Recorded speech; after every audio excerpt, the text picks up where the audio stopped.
Mayo Experience. That Mayo Experience. That Mayo Experience. That Mayo Experience. Experience.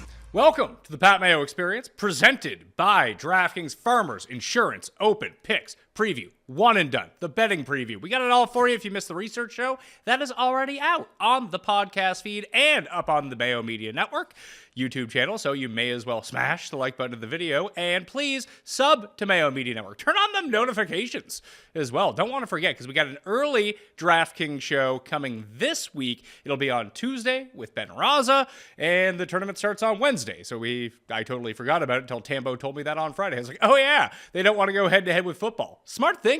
PGA Tour, or CBS at least, who is running this tournament, that you probably don't want to go head-to-head with the championship games, because not everyone is going to sit there watching a football game with the American Express, or at least this week, the Farmers Insurance Open, on an iPad next to them to make sure they can follow what's going on. The Listeners League is now open. It's down in the description. Again, it starts Wednesday, so let's fill this up as quickly as possible. We went back up to 3,000 spots, and don't make me look foolish on this one, all right? And the walkthrough and all of the stats that I generate are, of course, provided by fantasynational.com. You can hit the description, get the 20% off link, or just use /Mayo at the end to get that 20% off. Geoff Fienberg, what's going on, dude? How was your weekend? My weekend was great. It was lovely. Got out, watched football. A lot of tight ends scored first touchdown, so I got money to burn at Torrey Pines, Pat. But as you described it, I think we call it now, it's just the Jim Nance special.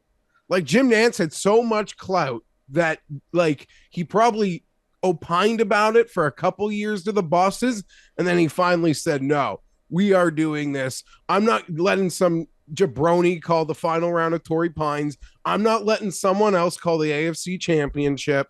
So he gets to go from San Diego to Kansas City. Nice little AFC West flight there. And the Jim Nance special. And I love it. I love it. It's a crunch for content, but I don't think that's it's not a bad thing. Less lineup tinkering, less, overthinking things probably for everybody. I would think so. Yeah, you don't have that extra day to really talk yourself in and out. It's more of a gut feel type week. Like, what does your initial instincts tell you? What do your first stats say? Don't try to dig into the craziest things possible. I really like to try to keep this one simple, and I've had some good success at this tournament. I'll tell you where I didn't have success: the American Express, because John Rahm won again. And watching it on Sunday, it was kind of strange because Rahm was letting everyone back in the tournament, and then guys were Taylor Montgomery and Chris Kirk and even Tom Kim at the start before he went into the water on the second par 3, number 7, I think it was, right before that par 5 at number 8, that all these guys were like 3 under, 4 under, 5 under. Hell, yeah, you had Xander makes an albatross. He ends up shooting 10 under on the day. Very reminiscent of what Patrick Cantlay did the year that Siwoo won, where when you go back and look at the history, it's like, oh man, Xander could have won this. It's like, well, he never really had a chance to win it. He had to shoot 10 under on the final day just to come in third.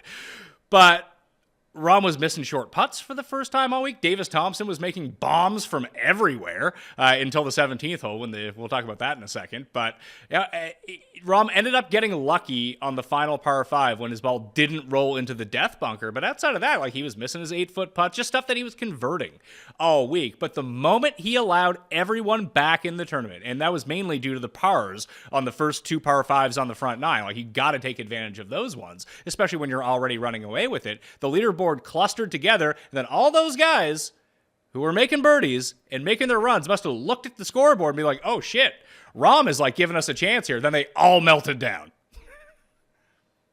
That's a very good explanation. I don't really have a ton to add to it. I, like many, was chasing that Taylor Montgomery 50-1. Felt like it field strength, course fit, it all lined up. No one in those final 3 groups was able to have not even go full Xander, but like even, 75% Xander to have maybe been right there. But you're probably right. They saw the leaderboard and they got nervous, and, a 4-way third place tie is probably more money than a lot of these guys can get. So Rahm didn't play his best. He wins again. It's good. Last year he only won Mexico, and it felt like a bit of a letdown. I'm always pro Rahm. Once Montgomery put it in the water, I'm cheering for Rahm. He's my favorite of the super elite players. I maybe, like a lot of people, kind of been waiting for the crazy win season that we haven't really had yet from a betting perspective. It's kind of annoying, Pat. I mean, we'll get into, well, you'll expand on the 17th hole in a moment, but this odds board just feels like they didn't bump anyone up, and they took Rahm from 7-1 and 4-1 and said, have fun, people. I get, on the whole, the field at the Farmers does seem weaker than it did at the American Express when you look at the very top end talent. Although, I mean, you can make the case two ways, because even looking at the Farmers leaderboard over the years, almost like the American Express, we've had some long shot winners, although all of the best players tend to populate the top 10. The winner themselves, like we saw Luke List at 90-1 win last year. I think Zalatoris was 40 or 35, whatever we had him at, and he ends up losing in the playoff. Like Scott Stallings has won this event before. And then you start getting, like, you look at the rest of the top 10, it's like, oh yeah, there's Rahm and Finau and Sungjae and all the regulars that you would assume to see there. But where this is a much more difficult course, maybe it throws people off the first time they actually play a hard course this year. Yeah, I mean, even some of those players, I mean, Stallings definitely a big outlier, but I like to bet on players here that I believe, sort of have a certain pedigree. And the winner's circle has also shown that, although I haven't really had success here picking winners. We always just like to complain about that JB Holmes, Alex Noren Monday morning playoff Jason Day win incident that I even forget Ryan Palmer was in.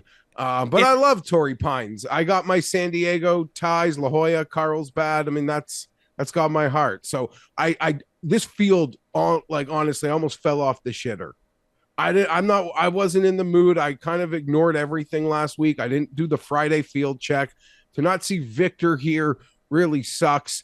My first thought on these elevated fields, Pat, is that it really pisses me off to see what it does to an event like Torrey Pines.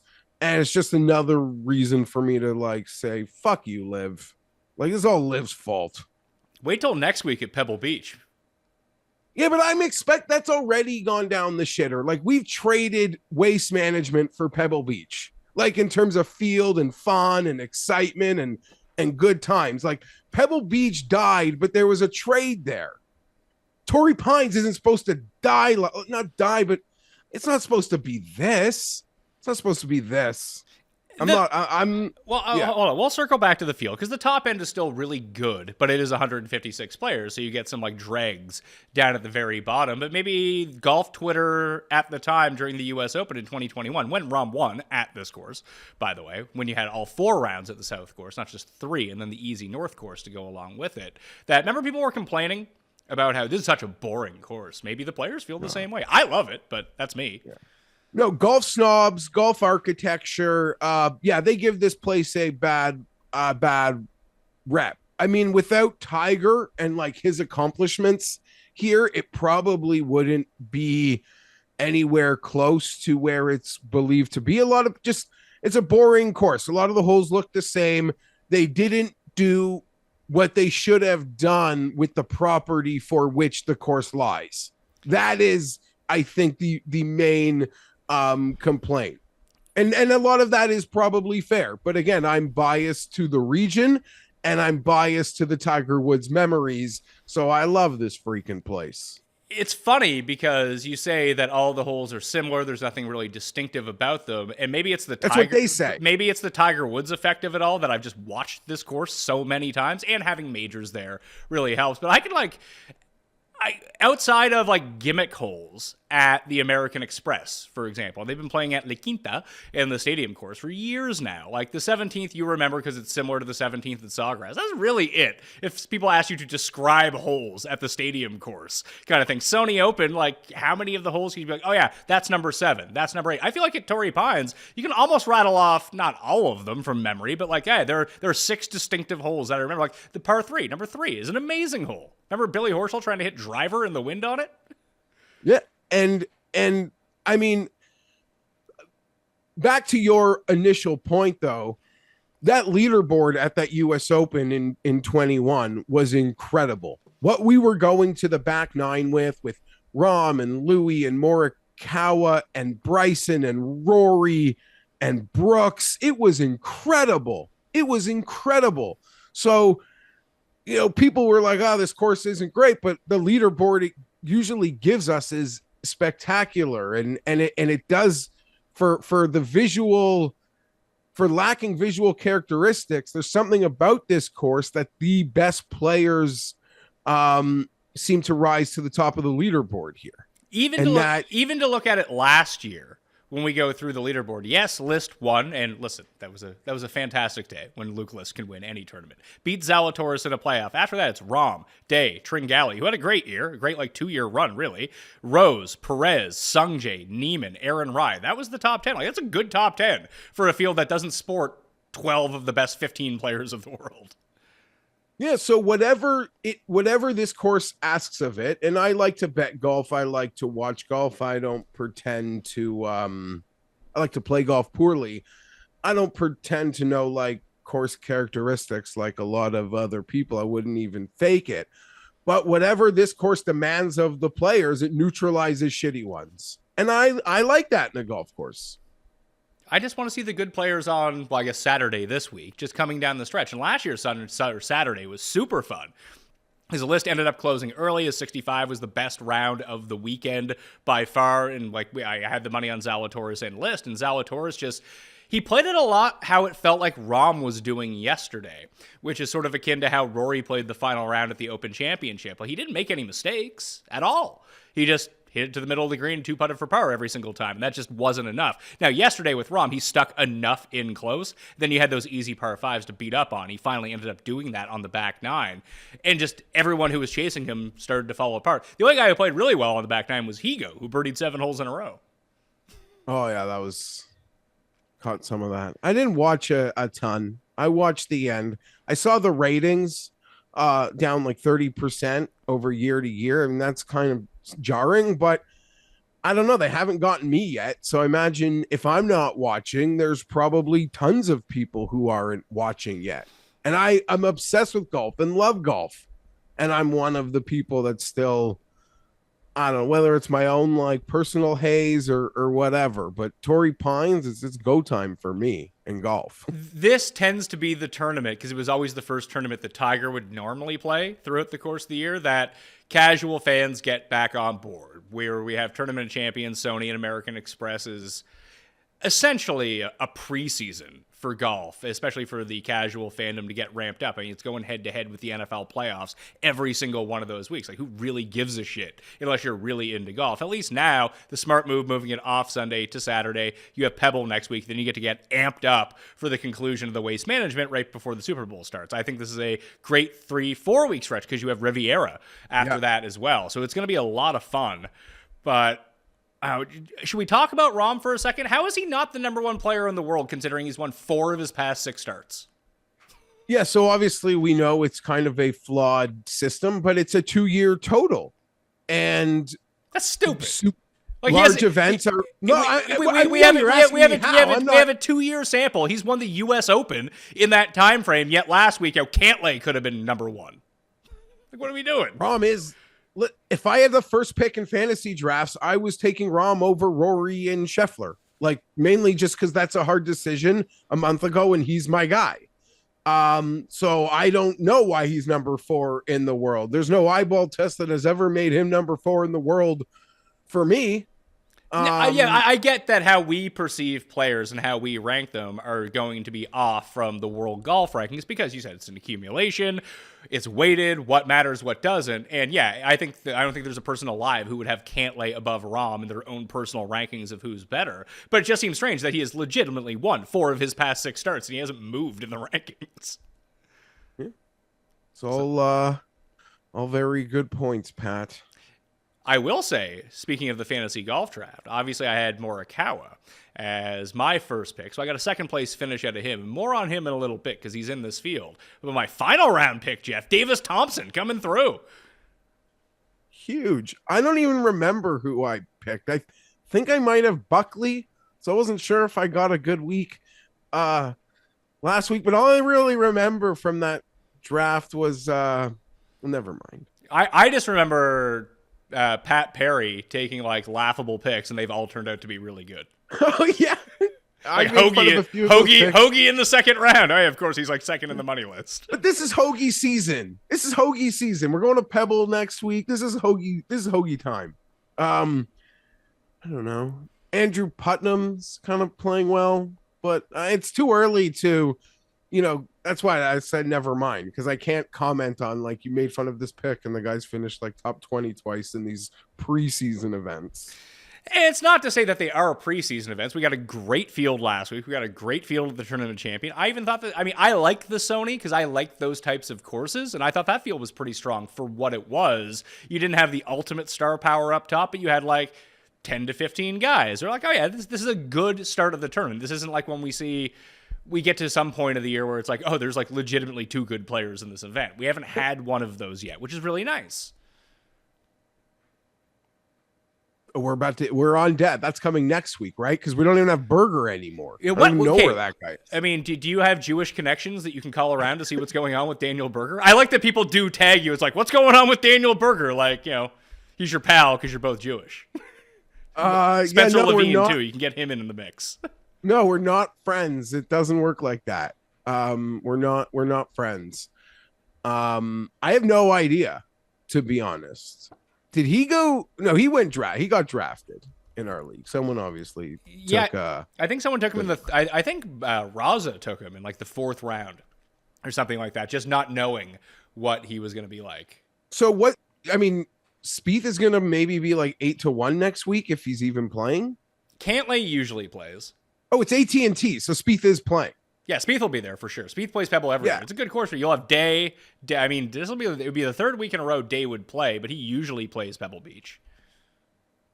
Yeah. So who are Cantlay and Spieth are who we expect the top guys to be? I don't think Cantlay played last. Oh, he went through. Cantlay v everyone. Well, no, Cantlay played last year. He was there on Sunday. He just had a very bad Sunday. But like you lose, Liv took some of the like not necessarily the AT&T guys, but guys that would play Pebble Beach. Like we used to get Phil and Casey there every year.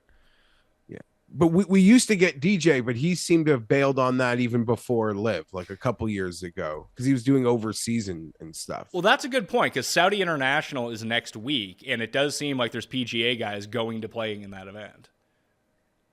On that note of Saudi International, Pat, there's an article this morning talking about why we still don't have an official Live schedule. There's only been rumored schedules because the Saudis are apparently really pissed there's no Saudi event. This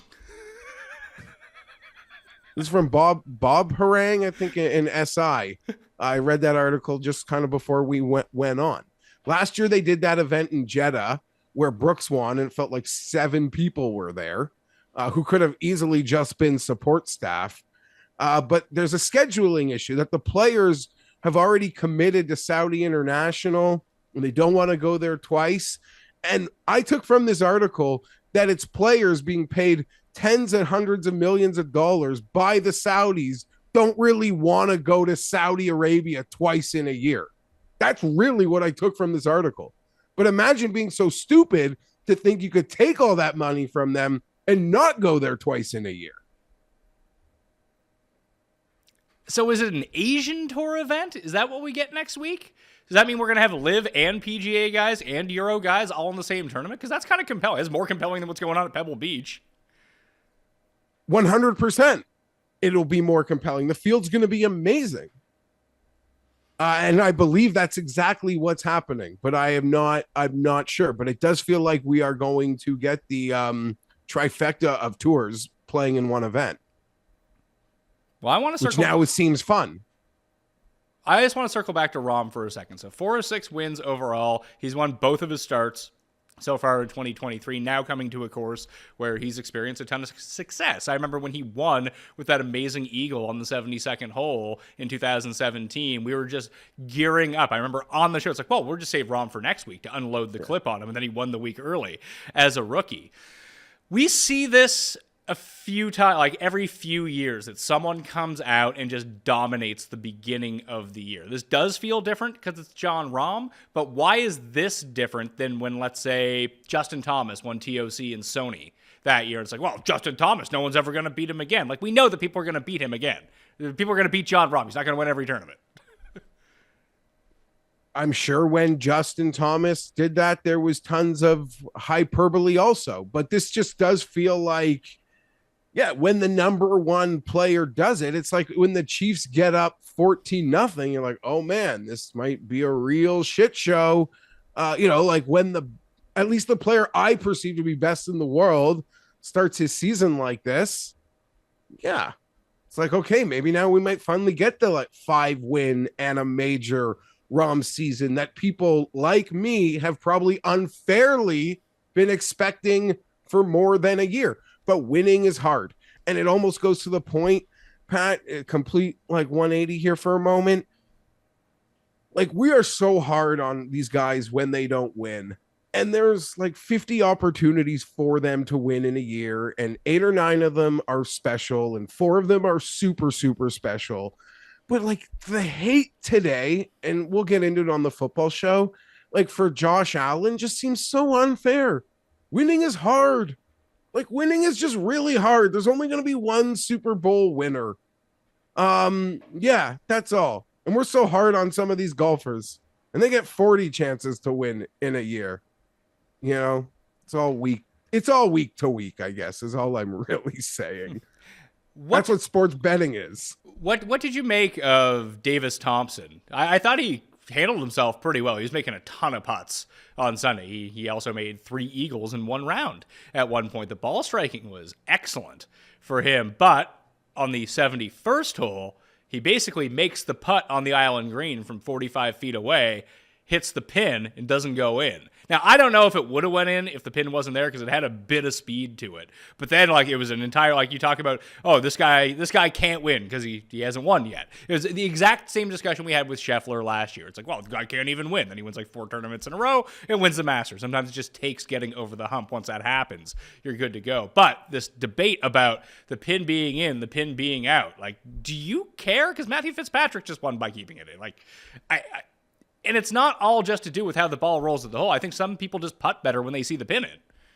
Yeah, whatever works for a player at that level, do it. I don't care. I have my thoughts. I mean, I'll question a coach and how he manages a 2-minute drill, but I don't question a professional golfer and how he goes about handling his professional golf. It's weird, but I don't. It is. It's just to see the I'd question one. But certainly I would never question a professional golfer and how he handles going about playing professional golf. Sure, but you see all the crazy stuff that people do on the greens to get themselves comfortable. If leaving the pin in is something that makes you comfortable on the green, standing over a putt, fuck it, just do it. Yeah. If it's plus EV for you, then you do it. And you gotta work with it. And water finds its level, but I don't know. It's moments like that kind of just personify how crazy and silly this fun game of trying to project who's going to win a 150-man golf tournament is. The variance and variables, and putts that go in like that, or Rahm not going in the bunker. I totally get the modeling aspect is so much more for DFS than trying to predict who's going to win. That's just trying to, who's going to play really well this week and construct around that. And that makes total sense. But the amount of luck you need to win a outright golf bet, even if you're betting John Rahm, I guess is a roundabout way what I'm trying to say is it's crazy. It's crazy. And it's not shown in the odds ever. But we do this for fun. Yeah, we do this for entertainment. I wouldn't be putting your entire life savings on any of these golf bets because I haven't been winning at all. At least in the Golf Digest column, I'm winning my head-to-heads. That's nice. But it's been you win a couple props. It's good. Yeah, you win a couple props. You go on your way. I had an awesome week with football betting, so I do have an overflow right now. When you go 4-0 during the week against the spread, Jeff, you're gonna win some money. Count on that. There it is. And you won the Super Lock contest. I guess we'll talk about this more on the show. I did win the Lucille Ball Trophy Best Super Lock Record, Mayo Media 2022. Oh, I should mention that the Custy Awards are open if people didn't know. The link is down in the description. We've got like another month to vote on these things, and we're already up, I think, pressing like 10,000 votes. So the more you can vote, the better. You can only vote once, but if you haven't done it yet, even if you don't go vote, just click on it to read the insanity that's in it. Have you scrolled through it yet? I haven't. Full disclosure, I have not. I will be in there. I'll be in there more than once. I just wasn't and don't worry, the campaign will start, but we've just had to, come out of our lull out of football season. I'm going to Wisconsin this year, and I've told Pat what I got up my sleeve, but I also haven't been on Twitter in the last week, so I don't know if Tim is campaigning either. No, my offices haven't told me. He's not. So how do you enjoy your Twitter self-exclusion? Not that you haven't been on it, but far less, because I think me, you, and Paul all kind of did the same thing, starting with moving the Twitter icon off my main screen on my phone and putting it on the third page. I think that decreased my Twitter time by like 85%. Okay, that sounds like a really smart thing to do and something I'm going to implement today when I return it to my mobile device. But last week, for reasons we don't need to discuss, I just deleted Twitter off my phone last weekend because I didn't need a box yelling at me, like in my pocket. I still tweeted tweets. You were shadow banned. Content I retweeted, I put out, but it was just on my desktop, or on my laptop. Like if I was at the computer, I would look at Twitter, but I didn't need Twitter with me everywhere I went, yelling at me, because last week was just not a fun week in my own personal head, which is a nonstop Reddit thread. And it was great. I gotta admit, I love Twitter. Twitter is very good to me. I love the discourse in golf and football, and 99% of it, we're not like-minded in that we agree, but we love football, we love golf. I love having discussions with people who love the things that I love, whether we agree or not. And I'm probably going to buy a check mark, and you can laugh at that, but I'll pay for less ads. I'll pay for my content when I tweet it to be promoted in your feed, to have a leg up on someone else. That has a value to me. And as I've joked with you guys, I pay for YouTube Premium to avoid ads. I'll pay for things if I think there's a value in that. You could say Elon won, that's fine, but I enjoyed it. How do I put this? When you spend pretty much a week off of Twitter, you realize how irrelevant and stupid Twitter is. And that is someone who loves Twitter and is going to buy a Twitter Blue, and I'm fully going to be back on. But I guess that's what I was trying to say. You take a few days away and you realize how relevant it is, and you miss a Woj bomb, but guess what? Your buddy's just putting it in the group chat a minute later. Right? I don't know. I still love Twitter. I'm going to put it back on my phone before today is over, on the third page, as Pat has recommended. Just a good way to put it. Listen, I'm not going to get rid of it. It's part of my job to do it, but I don't need to be on it as much as I normally was. So it's like, I was talking to Cust on the weekend. We went to the golf simulator, first time picking up a club in 3 months. That was fun. And he had mentioned that, he's doing a good job. I think he's down 16, 20 pounds, whatever it is, getting his steps in every day, closing his ring. So shout out to Cust.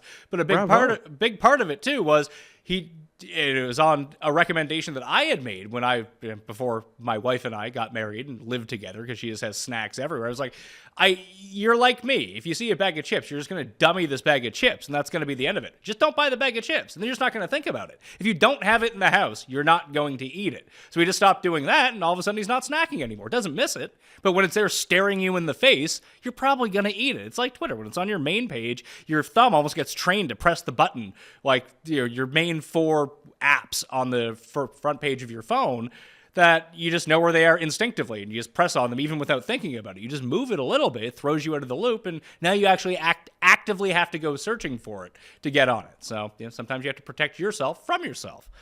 Farmers Insurance Open. Let's get into that, because this is a fun event. I like it a lot. Wednesday through Saturday. Listeners League down in the description. Let's fill that right now.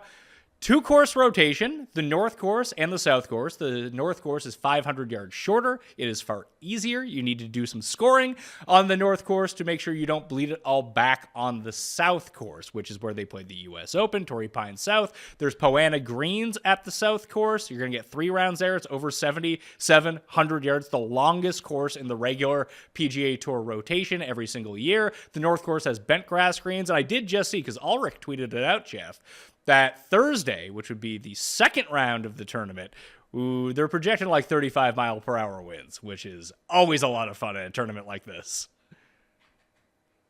I don't mind that, but I hate going into it now trying to make bets where there's like, if there's a clear wave advantage.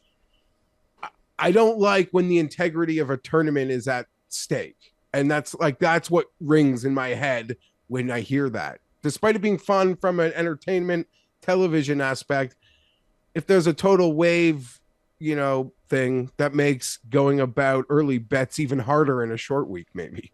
Maybe. I'll have my newsletter out on Tuesday evening this week. That'll have my final bets, the DFS breakdown, all the extra research, everything like that. You can sub to that down in the newsletter right now. It's completely free.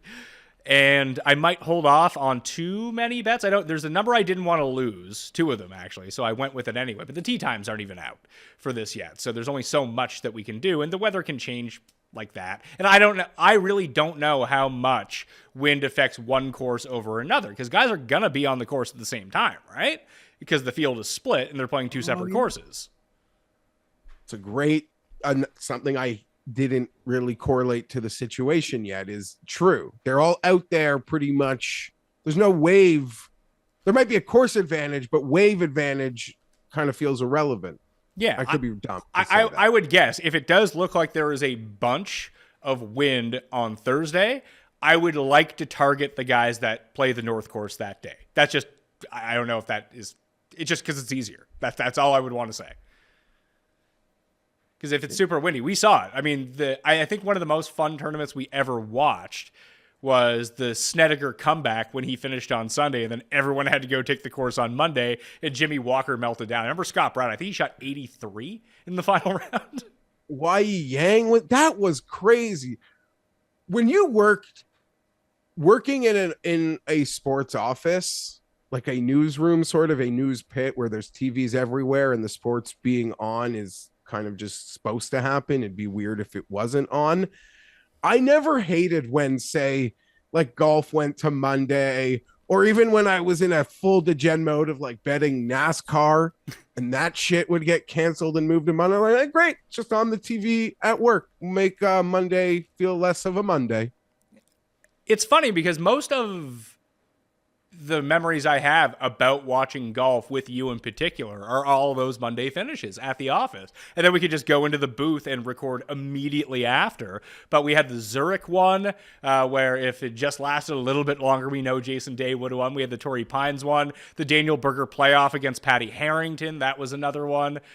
So there's been a lot of fun. Dude, we had a major. That Zach Johnson Open was a Monday with the playoff. Very unproductive day at the office when golf would have a hangover into Monday morning. Yeah, man, those were fun. Those were fun. And then there'd always be a Daytona 500 on a Monday because they had some asphalt issues. Good times. Top odds from DraftKings Sportsbook for the Farmers Insurance Open. Jon Rahm is plus 450. Now, you think that might be steep, but if you go anywhere else on the internet, I think the best odds you're going to find are 4-1. So if you like Jon Rahm, DraftKings Sportsbook should be where you're at. And let's see, the Morikawa number finally got crunched. It opened at 22. It's 14 now. That was the best on the market by far. That's now gone. So Rahm is 4.5-1. Xander and Finau are both 12-1. Thomas, Morikawa 14-1. Zalatoris 16. Sungjae Im 18. Montgomery, Homa, and Jason Day all 25-1. That is the entire collection of players who are sub 30-1. I've made 2 bets so far at differing numbers. I have Will Zalatoris at 18-1 and Max Homa at 28-1. Okay, I've bet Will Zalatoris at 18-1. I like that. I like Homa. I was looking at Homa. I see it's 25 now. That wouldn't stop me. Wasn't ready to pull the trigger. what caught my eye more than Rom, because I wasn't really surprised about that, Pat, and I've already alluded to the fact that I feel like these odds are the exact same as they would have been had Rom finished 12th, other than now Rom won. They cut him to 4-1, and I don't think they gave anyone some juice other than that early AM Morikawa's. If you caught it on DraftKings, they had a Monday morning present if you were up.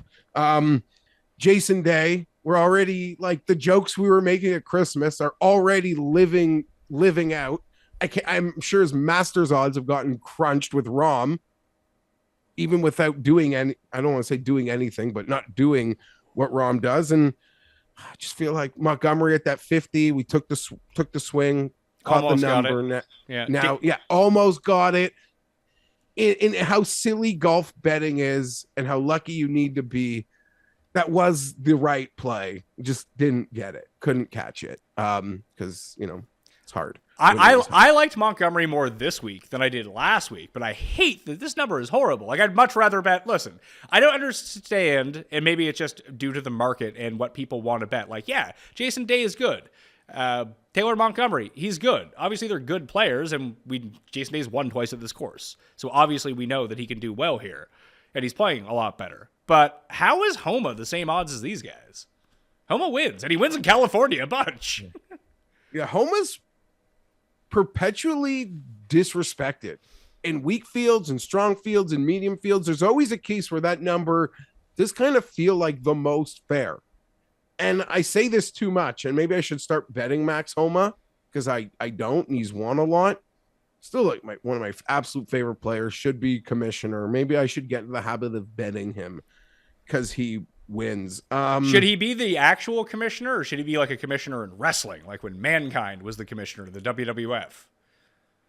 I always like, I'm from the Jack Tunney days, Pat. Canadian Jack Tunney. Yeah. Here's a note for you. 12 of the past 14 winners have a previous top 10 at this event before winning. That includes Luke List, who won last year, was T10 the year before that. The only two exceptions were Rom, when he won as a rookie, his first time at the course, and that random Scott Stallings win in 2014. Stallings also lost in a playoff to Jason Day, by the way. There was the four-man playoff. JB Holmes, Stallings, Woodland, and Day in day one. Interesting. And as someone like you who's kind of been a Luke List truther, we always his skill set always screamed for this place. It was just a matter of making the putts. Like, he always had the poor man game to do what the other guys did, minus he could never make the putts. So maybe it's just because I live in your orbit. That win didn't shock me as much as, it might feel like an outlier on other podcasts. Well, I'm dumb enough to think he's not so bad. Well, he's not. There was a reason that he broke everyone's models for 5 straight years, and it started to dip when he lost his touch around the greens, but that was back on the upswing before this tournament last year, and that's such a key element of Torrey Pines that I don't think it gets overlooked anymore, but for years that it did. You need to be super long off the tee. That's such an advantage here. Hit your long irons well, but if you can't chip, you are fucked at Torrey Pines. These are small greens, and the green and regulation rate is super low, and the 3-putt percentage is super high because these greens are just weird. So on that note, back to the big boys, did anybody else sort of catch your eye? Were you tempted by any of those? Sungjae. Yeah. Because listen, Rom deserves to be the favorite. Should he be a 4.5 to 1 favorite? I mean, does he win this tournament, 17% of the time? I mean, maybe he does. Who knows? But that's just not getting my money. And Xander and Finau at 12 aren't getting my money, even though Xander looked really good. You were on that last week, and I talked you out of it, and I guess he didn't win, so I'm glad I talked you out of it, but he's fine. He's healthy enough. Although, you're not really hitting any thick rough at American Express. What happens when you get trapped in the long stuff here on the South Course? I mean, maybe your back issues flare up a little bit there. He would not be going. I mean, I guess you could say it's a hometown event, so it's important and it's big for him. But I can't imagine he's going back to back this early in the season with any kind of injury. And the fact that, I mean, yeah, whatever. I was talked off it as I made other losing bets. He didn't win. There's nothing to really even get into. Oh yeah, there. We'll pretend. We're not going to pretend like we won last week. We didn't win. Yeah, but in hindsight, had I really had the energy and not still sort of been football sad, to think like there's no way he would have played last week not being healthy the week before his major that isn't a major. Like every golfer has one. Phil has like 7 of them, but right? So this was his, and there's no way he would have played last week in a lead up to this had he been hurt. But I agree with you. Im is the guy running some quick fantasy national stuff this morning. He's kind of like right behind Rom and Finau on mostly everything I did. For me, it's a little bit different because I made a very rudimentary version. But if you are bad around the greens, I'm just crossing you off. And that means Morikawa gets crossed off for me after what I saw. And I know it's a different scenario. I know that you're going to be chipping out of the thicker rough, and Morikawa seems to have all these problems with like the closely shaven surfaces. And I know that he made the run here at the U.S. Open. But other than that, like he's at a severe disadvantage in a couple places. Now, he probably is the best long iron player in the world. At least when he's at his peak, it's like, it's him. He's the guy. And that's going to be a huge advantage here if you can hit every green in regulation, but you're just not going to hit every green in regulation. We know that when it comes to driving distance, he's not well behind, but noticeably behind all of the top guys in the field. So he does the one skill that you really want. He does hit a ton of fairways. That's going to be very helpful here because you do want to hit fairways, a very low fairway hit percentage, but you lack distance and can't chip. And you can't putt 90% of the time. It's not a good recipe for this course. And I guess lastly, when leaving the top here, the Thomas numbers seems there. I've seen 16-1, but I mean, any California success JT for him? Yeah. He had that. He lost to JB Holmes at Riviera that year. Remember, he was winning. Oh, yeah, he gagged that one hard. Yeah, they played all 36 holes on Sunday. Yeah. I'm a big believer in both course history at Torrey Pines and being able to putt on these greens. Because it's almost like the Riviera putting complexes. They're so different than anywhere else. It's like the guys that just randomly putt. Like Corey Connors at Augusta National. He can't putt anywhere on earth except for Augusta National. He's got those ones figured out, no problem. Zalatoris, same way. Dude kills it on the greens at Augusta National. Not entirely sure why. Just very comfortable on them. So when breaking down the top based on that, you clearly would prefer a Finau Xander to Thomas then? I don't know, because when I ran the numbers, Thomas has putted really well at Torrey Pines in the course of his career. I don't know what to do with Thomas, I guess is what I'm telling you right now. He's kind of in that middle range. He's probably the best value of like the elite guys, because when you look at it, 14 is a good number. Like I would prefer to bet Thomas at 14 at this course over Morikawa, but I got the 18 on Zalatoris, and I think that he is just behind, but 4 points at a course where it's not going to be a birdie fest. You need to be able to chip, and we saw him lose in a playoff here last year when we were on him. Like, this is the type of course where I know that he can win. Everything it seems like they ask of this course and, its major championship makeup makes me think, Thomas is kind of just sort of being... I mean, it's easy to say this on the Monday morning because I haven't really seen other people's content, but he could feel like that disrespected elite this week, right? I don't know, because I think he's in great. He has enough goodwill built up overall, and he had a nice Sunday at the American Express, and it's the week coming off of being Andercursed. That always helps. Never forget that. It's a good situation for him. The disrespected elite, if you want to call him that, is Hideki at 30. He's behind Montgomery, behind Jason Day. Hideki, who's played really well at this course over the years. So I kind of made a comment in that tour, in the Tournament of Champions stuff, that if this is a sign of the stronger event, stronger field Hideki numbers we're going to get through this year, I am probably going to have a serious Hideki problem. And that could start here.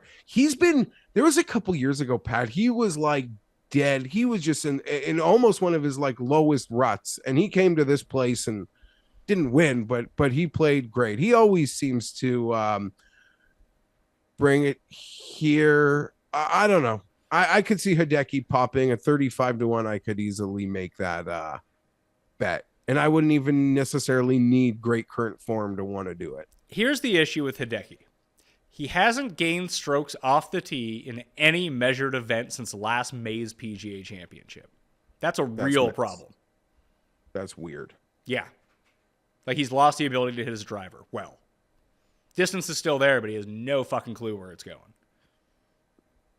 That's so weird. I know. Like, guys lose it from time to time, then they get it back all of a sudden. Yeah. Like, because he was like I believe he was my one and done in my main DraftKings play at the Sony Open. He ended up coming 48th. Like, he was top 10 in the field, I think, in approach. Gained a bunch of strokes around the green. Dude couldn't drive and couldn't putt. It was bizarre. The putting, I can see. That happens with Hideki from time to time. But he had gained... That driving... Sorry. No, what were you going to say? No, you were making a fair point. Yeah, but I don't even know what the point was at this point. You were talking about how you can accept like Hideki's putting inconsistencies. That's part of the brand of betting Hideki, but it's off the driver, not being in position A, B+ off the tee is not when you want to be betting Hideki. Agreed. So do you envision a world where you get to Montgomery or Day at 25-1? None. None. It's like a hill I have to die on. It's a hill I just have to die on. There's a guy double Jason Day's number who people think I hate, but I'd rather... I got him circled too. Don't worry about him. Okay, so we'll get to him in a few minutes. But I'd just much rather go there in the Day comparison. And Montgomery, like I've joked, like NFL draft prospects, guys at the top, like I'm believing everything I'm seeing. I'm excited for everything. I watch him. He makes me happy. I will miss him winning at 25-1 at Torrey Pines as a pretty much a glorified rookie. Like, I will miss that. If it happens, I can be so happy for him. I'm just going to miss it. That's it. I accept that. I'm not making that bet. I agree with you. And listen, the run that he's on to start his basically career on the PGA Tour is pretty amazing. And even when you go back and look, like he played in the Farmers last year, and he came 11th already. Like that's where he's getting all of this juice from. He has 3 rounds on this on the South course, all from last year. He gains the most strokes putting per round of any player in the field. Like a lot is pointing to Taylor Montgomery. Just these odds, I don't want to say they're ridiculous because they're not, but just to throw out a random name like Kurt Kitayama, for example. How much better is... Can you let me finish, please? What was I saying? Kurt Kitayama, how much better? I was saying there were 125-1s on him out of the gate, but I can shut up. Sorry. What the fuck was I trying to make? There's a point. Kurt Kitayama and the value and the win equity probably to Taylor Montgomery. Yes. Is it 5 times as likely that Montgomery wins versus Kitayama? Now, I know that's the odds way to look at it, the probability way to look at it, probably the right way to look at it. Now, I don't think there's a person alive that would tell you that Kitayama has a better chance of winning than Montgomery, and maybe you would say that Montgomery does have a 5 times chance of winning, but I would just rather take a bomb play on Kitayama and just hope he makes a few putts this week, because then I would think that they're actually pretty similar. When you look at the world rankings, pretty sure, although the world rankings are stupid, I think that Kitayama has been better. Yeah, and Kitayama's shown like he can flash with those irons. He's got a game type that I can hope can pop here. But to your point, yeah, I can bet Thomas Detry at 100 points higher than you can have Taylor Montgomery this week if I choose to do so. They're kind of the same guy, aren't they? Anytime they sniff contention, they just go in the water. Hey, they do. That's fine. It's true. But I totally agree. And that's not to say Montgomery won't win, can't win.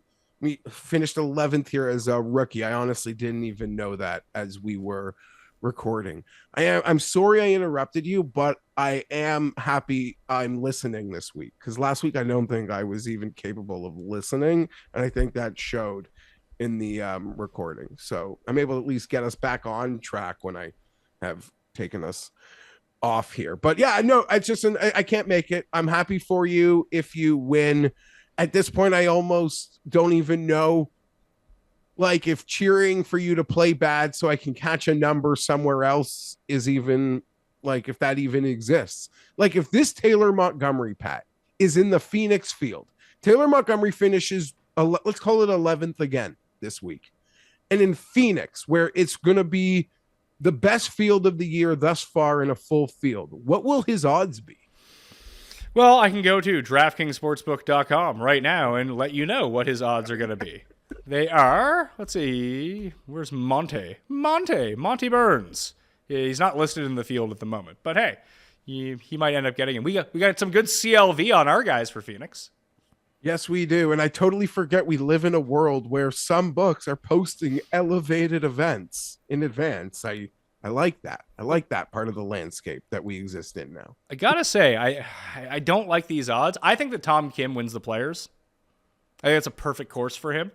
He's 35-1. Not that I wouldn't bet that when the time comes. Seems like a good number.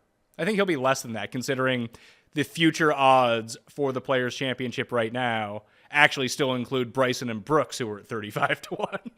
And they're not playing. Yeah, and I would go as so far to say that anything with Tom Kim, even with a field strength like the Players, with a 3 in front of it, I don't think it's horrible. I got in this stretch last year with Zalatoris. Like, I didn't care what the event was. Major, big event. There's a 3 in front of it. I was just betting it. Like, I didn't even think much about it. Now, he didn't win any of them till the end, but he could have won like 4 of them. Does Montgomery strike you as a Scheffler type that once he wins one, he's going to win a bunch?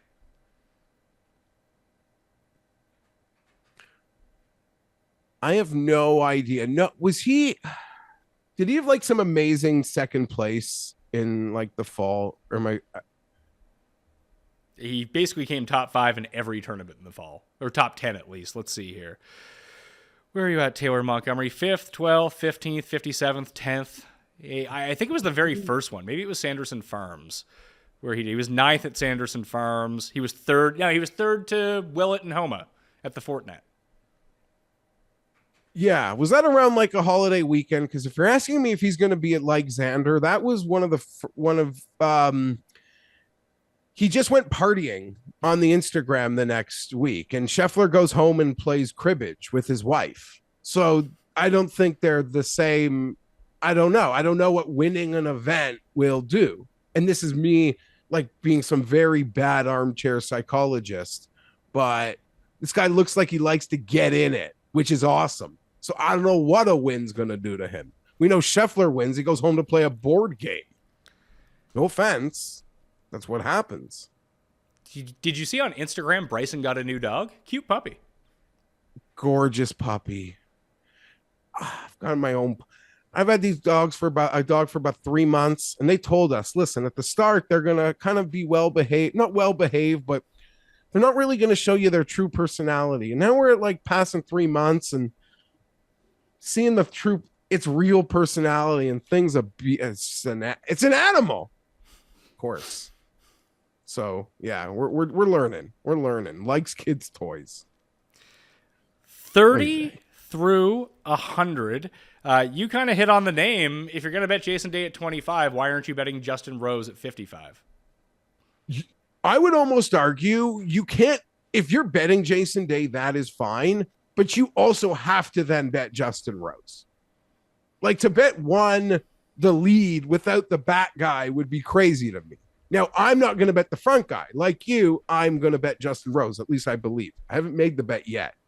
But this tournament and this field, Pat, it feels like we've kind of lost a 30 to 50 range entirely almost. And I like Justin Rose. I like Justin Rose as well. And just to kind of piggyback it on you, I'm betting him right now. Okay. Well, as something that I was promising to do better, and listen, if you noticed, I haven't been looking at my phone or looking at odds. So I'll make that bet after the show. There we go. You'll still get your 55. It will be there. And yeah, I'm not just Rose is playing. Rose is playing well, like well enough, should I say? And this is a spot where he's just had a ton of success in his career. Yep, I totally agree. Wasn't it last year he was like leading and withdrew, and I made jokes? No, he had a back injury though. He finished 6th last year here. Oh, maybe that was in Florida then. Where was he in like a final group on the weekend? And Honda. He put one in the. Okay, yeah. And that was like 3 years ago. That was the year Bryson won. So you just say Honda? Oh, was it Honda? No. Was it Honda? Bryson win? It was Honda or Bay Hill, one of the two. Okay. I remember he was playing in the group with Spieth, and Spieth had the hole in one, and then he had to like walk off the course. He made a hole in one. I respect he's injured. I would not. I want Justin Rose to be healthy, playing healthy. I want them all healthy. I don't want anyone injured. But just the I've gotten this word wrong before. The juxtaposition of the hole in one by one guy in the group and the other guy walking off the course late in the weekend was just, it's too good. I couldn't resist in the internet age. Well, they're stacked on the board. 3 players stacked in a very limited 30 to 50 range though, Pat. Kim, Mav McNeely, Sahith. Sahith does nothing for me here. McNeely does, but I don't like those odds. I bet Justin Rose at 55. I would feel much better about Cam Davis again. When I ran my numbers, Cam Davis was the best player in the field. Wow. And I mean, I do have 2 other bets from this range, but I got them at much better numbers. Like Will Gordon is 80 to 1 on DraftKings Sportsbook. I bet him at 130 to 1 with the top 5 this morning. I like him a lot here as the skill set type to succeed, almost in the same vein as Luke List. I think Will Gordon has a lot of that to him. And I mentioned the name. It's Kitayama. Kitayama, I bet at 90 to 1 with the top 5 as well. There was one other absolute jabroni. Some goober that I bet triple digits. Hendrith, Ricky, Woodland, the Burmista Mista lady. I got him at Dean Burmeister 125 to 1 with the top 5. Okay, what was that? What led you to that one? What popped there? Ran numbers, hit enter, and Dean Burmeister. Okay, so good enough for me. What are the numbers saying? Just he does, when I made that rudimentary model of around the green, driving distance, and long irons, he does all 3 of those great. The JJ Spawn love probably gonna be pretty hard this week. Could be a safe prop bet or something to do with him in exotics. Well, I feel like this is where we first met San Diego native JJ Spawn, where he like shot up to the leaderboard as maybe a rookie. I can't remember if it was here or if it was like maybe it was the week before, like, who is this Spawn guy? And then he did perform really well at this tournament. I remember that. But I think there was somewhere else, like in the first 2 tournaments, I suppose, Sony or Amex, where we first saw him. It's like, who the hell is this guy? And then the next week, it's like, oh, this guy's pretty good.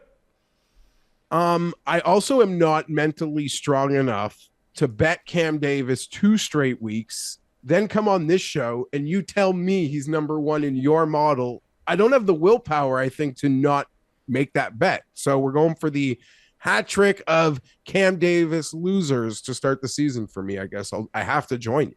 I can't leave now. If you shrink, let's see here. Let's go to all courses, and we'll just kind of spit it out. Now, if you just run the model of Torrey Pines South, he doesn't do as well, although he's never missed a cut at this tournament, which is impressive stuff.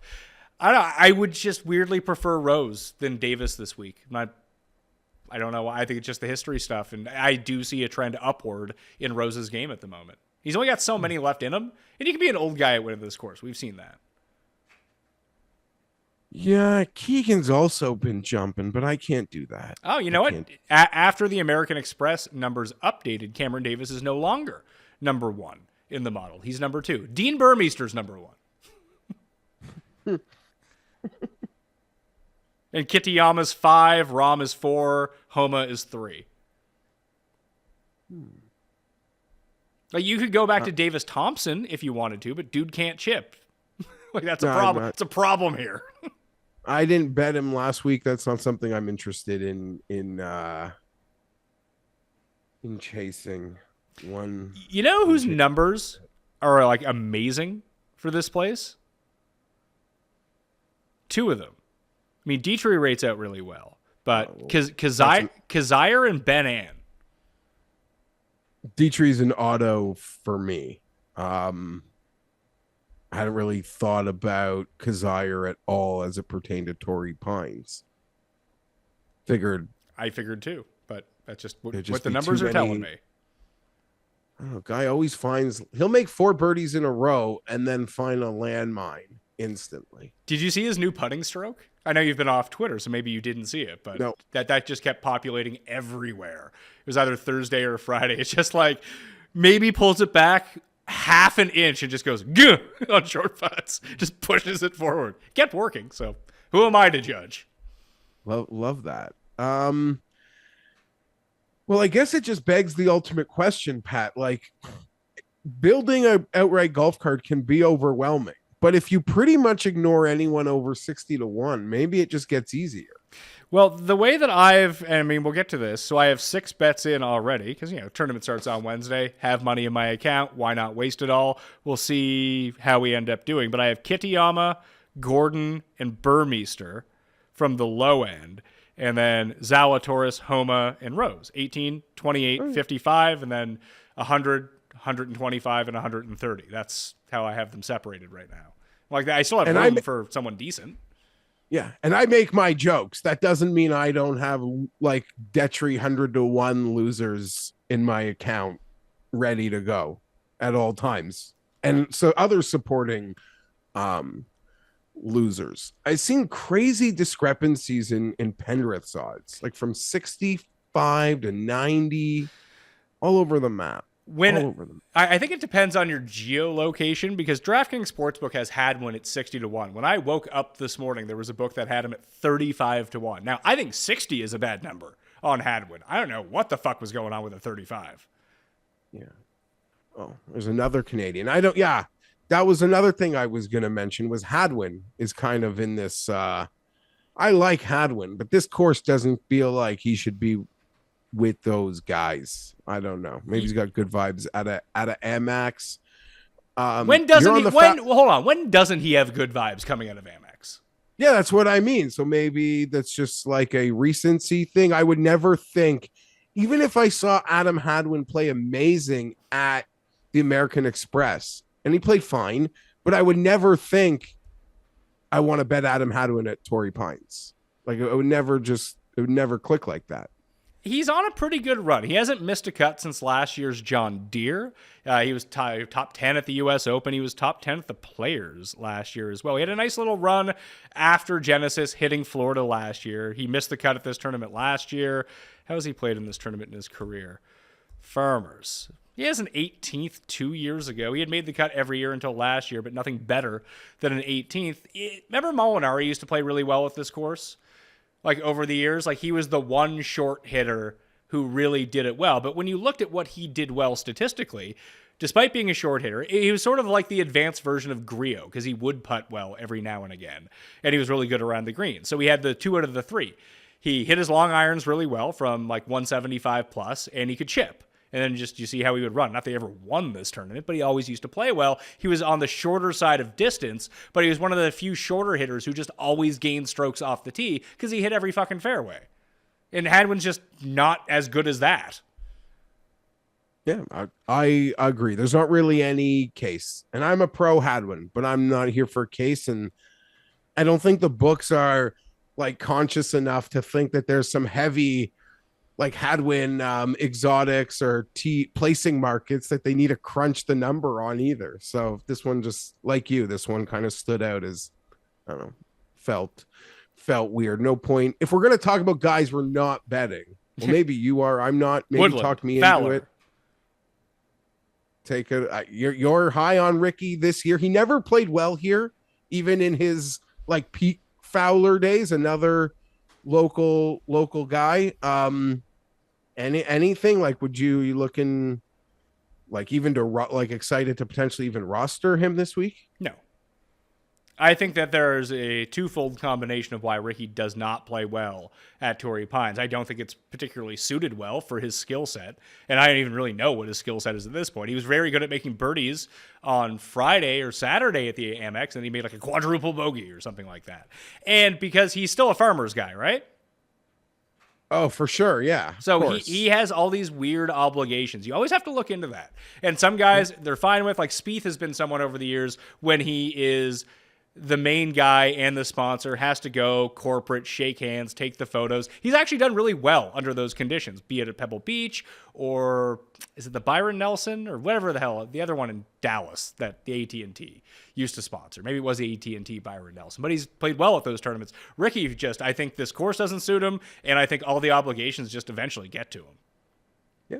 Very good point. He didn't play well here when he was at his peak. I don't know. And as you've mentioned, there is a link to past performance here and contending on the weekends. I do want to talk about long shots just before we go to the quick pick. So I mentioned Kitayama, Gordon, and Burmeister. I like those three, and they're just above 100 to 1. There were a few other guys that I do like. I bet them top 40 already. Callum Tarrant, Tyson Alexander, and Eric Barnes. And like they're like 400 to 1. I'm not betting on them to win, just to come top 40. If you can find some sort of to make the cut. I did play a to make the cut parlay, by the way. Cam Davis, Wyndham Clark, Luke List, Kitayama, Burmeister, and Justin Suh. That pays like 14 to 1 or something. They already got the full gamut of to make the cut options up there. It starts on Wednesday. Got to get this money rolling early. You're right, and there's no Monday night football tonight. Not to say that would matter, but a couple more hands on deck for Torrey Pines. My favorite long shot. You mentioned Kitayama a couple times, and I will not be resisting Thomas Detry, which I'm seeing. I've seen it higher than 100, but I'm trying to find that. Detry 80 to 1 at DraftKings Sportsbook right now, and he is pushing, I think, 90 elsewhere. You'll find a place that's going to hang 100 on him. I wouldn't worry about that. So he would be the long shot. I guess I can do quick picks if sure. Do you want to move on to quick picks? Sorry, you were doing long shots. I don't really have much to offer. I can let other people talk me into a long shot or play the suckers that I like back here, which happens to be Detry, and I'm into Kitayama. But I'm gonna just consciously try not to burn a ton of shekels. I'll bet good player. How do you feel about defending champion Luke List? So there are a couple guys from last year. List, it's 80 to 1? Yep. It's the same number. Haven't really paid attention to him at all, so I would need to dive into what he has done this year. I don't hate it. And Aaron Rye, I've seen 130 both. I mean, he came 10th, I think, last year. List 1. I don't see myself betting either of them. Okay. Nah. Are you into List? I don't know. Probably not. I could get there, though. I can see how that could work. But let's do the quick picks and go through it. So my card so far, I actually have 6, a nice 6-pack here. Willie Z at 18 to 1, Homa at 28 to 1, Rose at 55 to 1, Kitayama at 100, 110, whatever number I got, with 5 placings. Will Gordon, 125 to 1 with 5 placings. Burmeister, 130 to 1 with 5 placings is what I am looking at so far. I can make another ad. I would include that into the newsletter or after I talk it through with Raza if he can sell me on something. But I can always cash these out at some point too if I don't like the draw and the wind. But I do want to see how that shakes out after the tee times do come out. But I felt like I was going to lose those numbers on those 6 guys in particular. And we've already seen it with Will Gordon. He's already down 50 points. So if you can catch the longer number on him, I would like that. But those are my 6 so far. What are you going with? Love it. You go 4-0 in the NFL. You got 6 in the chamber by 11 a.m. I love it. I love it. No other way. I'm with you on the Willie Zizzle, 18 to 1. I'm going to piggyback that. Extremely likely, although it's not in, it will be. Sung J M 22 to 1. So those are going to be my heavy hitters. I'm in on the Justin Rose thing as we've talked through. I can't lie. You mentioned the number doesn't seem big enough, but the fit does kind of work. I see myself getting ripped into a Mav McNeely vortex this week. So those, I guess, would be the 4 players in the under 60 to 1 that I'm looking at. And I've mentioned Detry 7 times. So let's make it 8th. That is my long shot. And I've piggybacked yours and other people's love of Kitayama this week.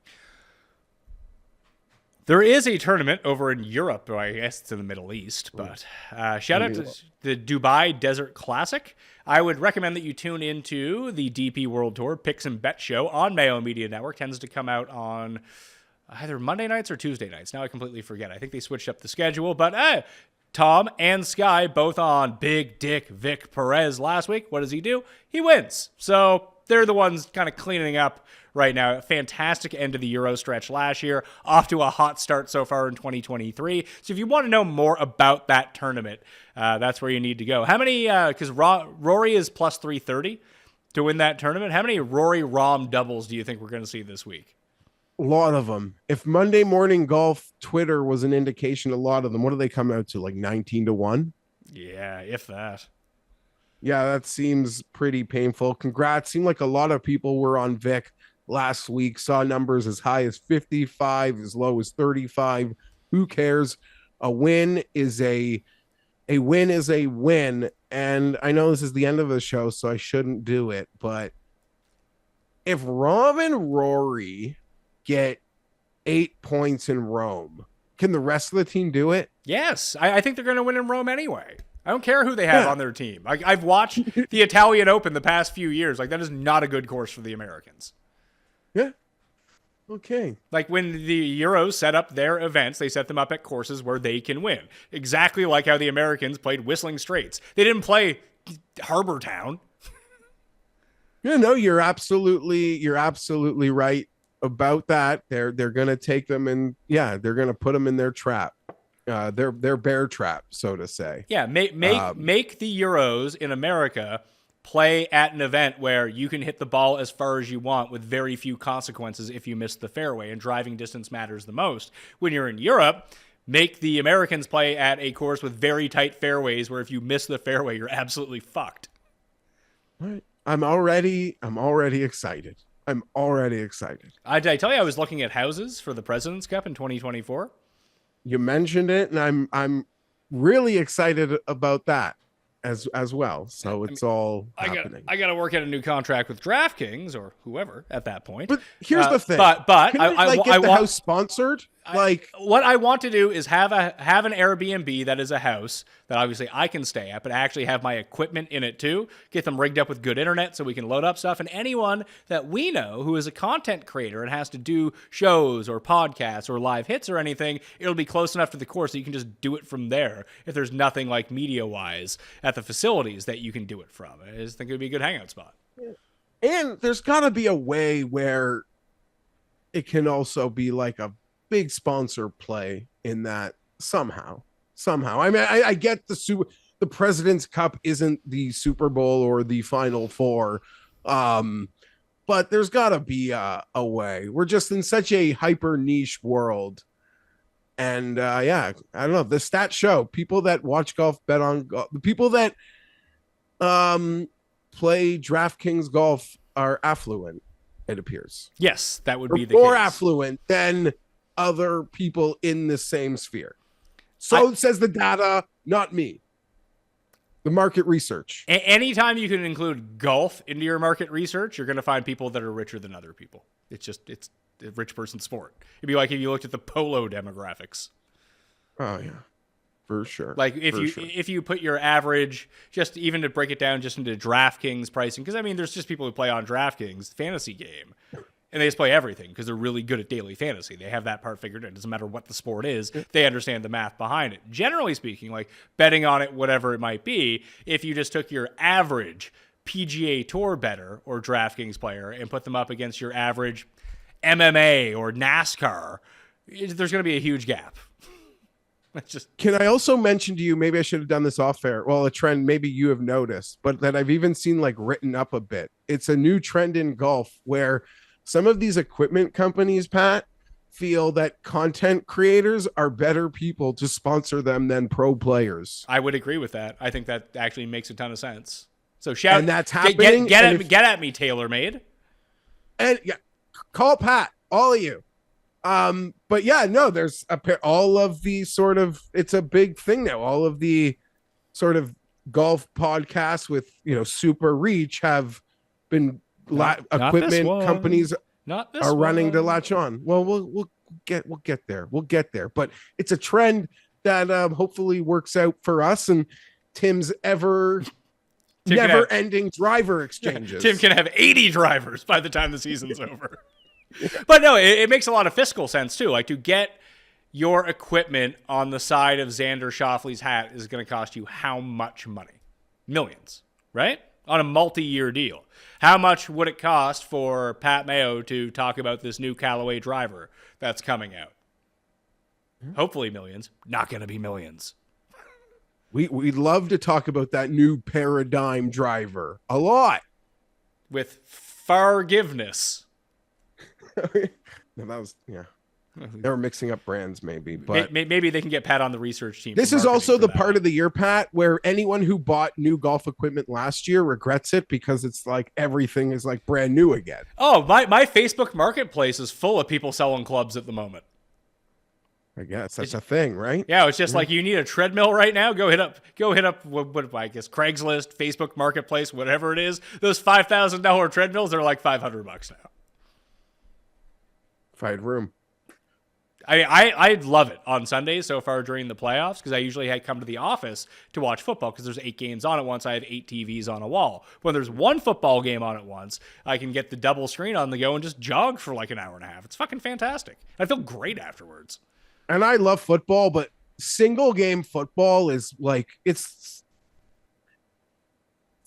like single game one-off football, like a primetime game. It's so, the commercials, it's so, I don't want to say boring because that's the wrong word, but I don't know. I need like the football with 7 games and friends. That's because, I mean, I agree with you. You get the football product gets exposed a little bit when it's. I mean, we see this with island games all the time, and the thing that makes up for it is we bet a lot on the. That's why people bet on island games to keep their interest going through all the commercials, whatever it may be. But you do get that like TikTokification, short spurt dopamine when there's 8 games on at once. And your head's just flying around like this. Yeah. It's great. I love it. Yeah. I will say I like. Just based on the stats that I saw from last week, I like Robert McIntyre. I think he lost 10 strokes putting. I still think he finished inside the top 15. He's 27-1. Okay. Big fan. One and done selections for the week. Guess who Cust is taking at Torrey Pines? John Rahm. That is correct. I'm taking Zalatoris. Actually, no, that's not true. I had Zalatoris written down. I'm taking Justin Rose. It's not an elevated field event. I mean, I'll have more of this discussion with Raza tomorrow, but there is a distinct advantage to saving your good player. Like, there's a reason no one used Rahm last week at the Amex. Now you get your $1 million. He wins like Genesis in 2 weeks. He might get like $8 million. Or I don't know how much it is, but something ridiculous. Yeah. That is a good point. I don't want to burn that guy. There'll be better places. This sucks. Sungjae? Yeah, give me Sungjae. I'm betting him. We'll play it. Homa might be a good look here, too. We'll see. Yeah. All right, that will do it on the Pat Mayo Experience. Follow Geoff on Twitter at GFienberg17. Sub to the newsletter completely free down in the description. To get the final betting card, all the final notes. The DraftKings Listeners League is down in the description as well. That will also be in the newsletter. I'll be back tomorrow with Raza. Jeff, Tim, and I will be in for football. And then we got the best bets. We got everything on the go. Just a reminder once again, because people forget this fucking shit. It starts on Wednesday. Do not be the person who messaged me, I can't believe you didn't tell me it didn't start on Thursday. It happens every year. There's like 5 of you, and you're all fucking morons. Not that I would ever see you again, because you're definitely blocked or muted, because it just pisses me off. Either way, it starts on Wednesday. Remember that, okay? I'm Pat Mayo. Thanks for watching. We'll see you next time. Pat Mayo Experience! Experience!